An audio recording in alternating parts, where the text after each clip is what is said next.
Hello friends, कैसे हैं आप सभी लोग। आशा करता हूँ बढ़िया होंगे। तो आज हम महात्मा गांधी से संबंधित महत्वपूर्ण तथ्य इम्पॉर्टेंट पॉइंट देखते हैं जो अक्सर एग्जाम में पूछे जाते हैं। तो मैंने एक ही वीडियो में जितने भी इम्पॉर्टेंट पॉइंट्स हैं सबको कवर करने की कोशिश की है। तो वीडियो को शुरू से लेकर लास्ट तक देखिएगा। और चैनल पर नए हैं तो चैनल को लाइक कीजिए, कमेंट कीजिए, शेयर कीजिए और चैनल को सब्सक्राइब जरूर कीजिएगा। तो महात्मा गांधी जो अपने आप में ही महान व्यक्तित्व हैं। तो गांधी जी को कई उपाधियां दी गई। पहली उपाधि महात्मा महात्मा की उपाधि रविन्द्रनाथ टैगोर जी ने दी थी। राष्ट्रपिता की उपाधि सुभाष चंद्र बोस जी ने दी थी। गांधी जी को one man boundary force Mountbatten ने दी थी उपाधि। ये उपाधियां अक्सर एग्जाम में पूछी जाती हैं। उसके बाद सन 1893 में गांधी जी साउथ अफ्रीका गए। वहाँ इन्होंने नटाल कांग्रेस और फिनिक्स आश्रम की स्थापना की और इंडियन ओपिनियन नामक मैगजीन भी निकाली। ये इंडियन ओपिनियन मैगजीन ये अक्सर एग्जाम में पूछी जाती है। इसके प्रथम संपादक हैं मनसुख लाल नजर। उसके बाद ये 1915 में गांधी जी साउथ अफ्रीका से भारत आए। 1915 ये सन याद रखिएगा। ये पूछा जाता है कि भारत में गांधी जी का आगमन कब हुआ साउथ अफ्रीका से। उसके बाद ये जब भारत आए तब यहाँ प्रथम विश्व युद्ध चल रहा था। तो गांधी जी ने ब्रिटिश सरकार का समर्थन हासिल करने के लिए युद्ध कार्यों में सरकार की मदद की, जिससे ब्रिटिश सरकार ने इन्हें केसरे हिंद की उपाधि दी। फिर 1915 में कोचरब अहमदाबाद में सत्याग्रह आश्रम की स्थापना की और फिर 1917 में आश्रम को साबरमती नदी किनारे पुनः स्थापित किया गया। गांधी जी ने सत्याग्रह का सर्वप्रथम प्रयोग साउथ अफ्रीका में किया था और भारत में सत्याग्रह का प्रथम प्रयोग चंपारण सत्याग्रह में किया था।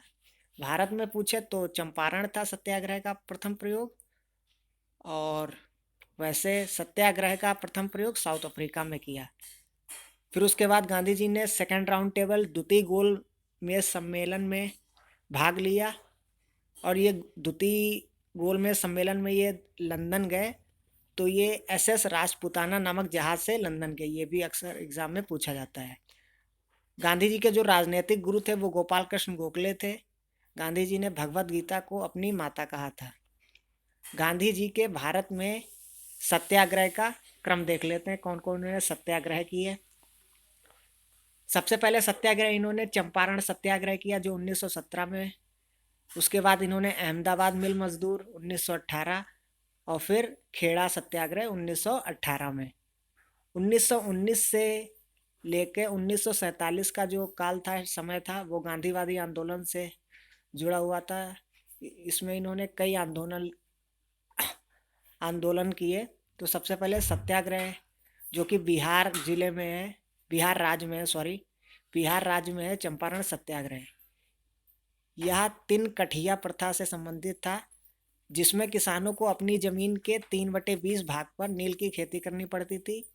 तो यूरोपीय मालिकों के द्वारा किए जाने शोषण के विरुद्ध यह सत्याग्रह था और ये सत्याग्रह महात्मा गांधी के नेतृत्व में हुआ था। इस सत्याग्रह में राम कुमार शुक्ल द्वारा बुलाए जाने पर महात्मा गांधी आए थे।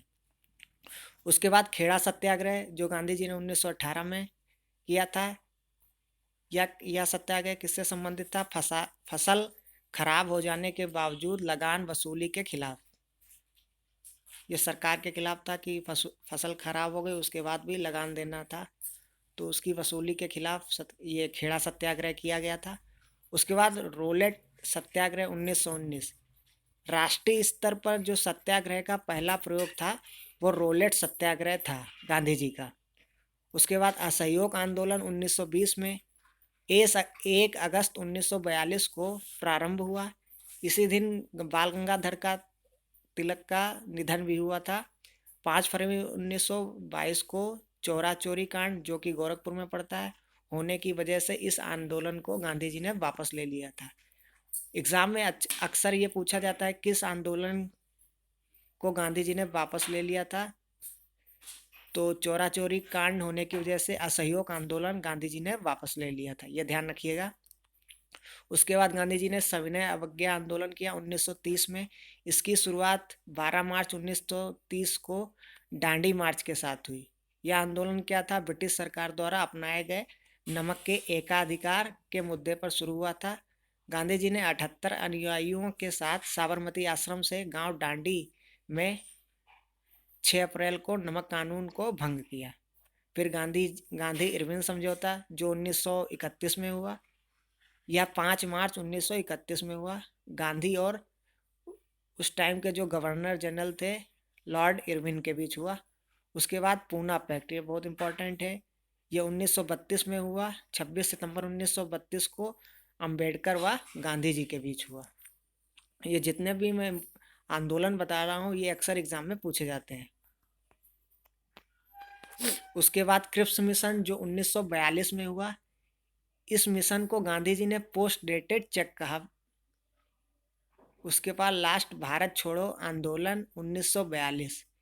क्रिप्स मिशन की असफलता के बाद 8 अगस्त 1942 को भारत छोड़ो आंदोलन का प्रस्ताव पास कर दिया गया। इस आंदोलन में गांधी जी ने करो या मरो का नारा दिया था। इसका आलेख गांधी जी ने तैयार किया था, नेहरू जी ने प्रस्तुत किया था और पटेल जी ने समर्थन किया था। इसको ध्यान रखिएगा। फिर एक चीज और देख लीजिए कि साउथ अफ्रीका में डरबन से प्रिटोरिया जाते हुए गांधी जी को पीटरमारित्जबर्ग नामक स्थान से ट्रेन से बाहर फेंक दिया गया है। तो ये भी एग्जाम में पूछ लिया जाता है। तो वीडियो अगर अच्छा लगे तो चैनल को सब्सक्राइब जरूर कीजिएगा। Thank you.